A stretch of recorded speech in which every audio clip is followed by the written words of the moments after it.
What's going on, everyone? It's me, Marco from PhoneDog.com, and the past day or so has been crazy full of iOS 8 news. Why? Because we saw some screenshots of iOS 8, the fabled Apple iOS 8 refresh for 2014 for iOS, iPad, and hopefully something called the iWatch. So this is iOS 8 is coming. We're going to be talking about what you could expect in Apple's brand new mobile flagship software, iOS 8.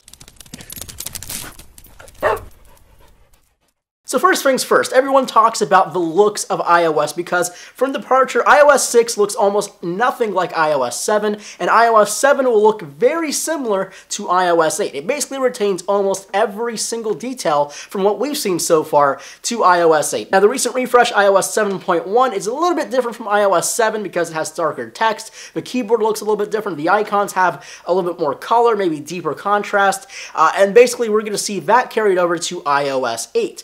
My take would be text edit would be a new document viewer instead of Pages. It will still be available to actually, edit your text, but if you don't need a vigorous software like Pages, text edit will be available for you. Preview will be almost exactly the same. Basically, you'll be able to look at photos or JPEGs or PNG files on your iPhone instead of opening them into maybe a viewer on Safari. So that would be great for more integration, especially with now being able to attach things on emails and all of that jazz. Now, the next application is actually called Healthbook. Now, this is something we haven't seen before, and this is where we say iWatch, iWatch, and iWatch because this could very well be the iWatch application. So there's a mock-up currently that's displaying what it can look like, especially when it's connected to an iWatch. So similar to a Fitbit or the Jawbone Up, basically this thing right here, it can display things like your calorie intake, your steps, how many calories you've burned. So basically it'll be like a fitness tracker for yourself. And the way it tracks that is you basically have a wearable wristband named the iWatch. Now actually we don't have a real product yet. We'll think we'll see something at WWDC, which is only a couple months away. It's also where we'll see iOS 8 debuted.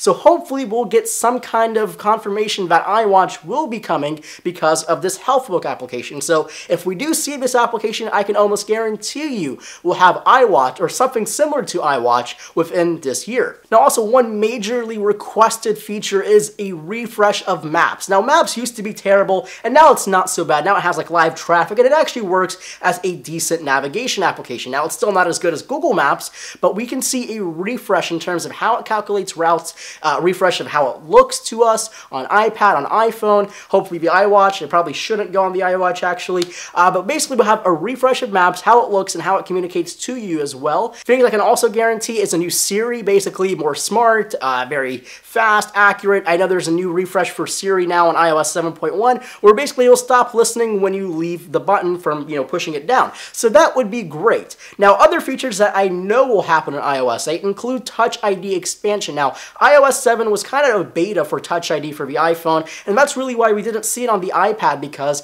it wasn't ready for for everyone to use it on iPads. So for iOS 8, we're hoping to see Apple open the Touch ID software and basically, that part of that processor to third-party application developers. So you'll have basically your password could be your fingerprint like on eBay or Amazon, really any mobile purchasing application that you can find on the iOS App Store. One other likely feature that we'll see is Apple's mobile payment setup. Now this is actually for you to use when you're at a store. So it could be the Apple Store, it could be Starbucks, it could be any store that wants to partake in this, and Touch ID could play a major role in the security of using that software. So instead of using your card to buy something, you could just whip out your iPhone, set up your mobile payment, buy it, and then to sign it, you would actually put your fingerprint on the Touch ID sensor on your iPhone. So that is a very good possibility, something we could likely see in iOS 8. So especially with iOS 7, everyone was expecting to see a major refresh from Apple each year, but that's just not how Apple works. We'll have this kind of evolutionary upgrade in terms of a software,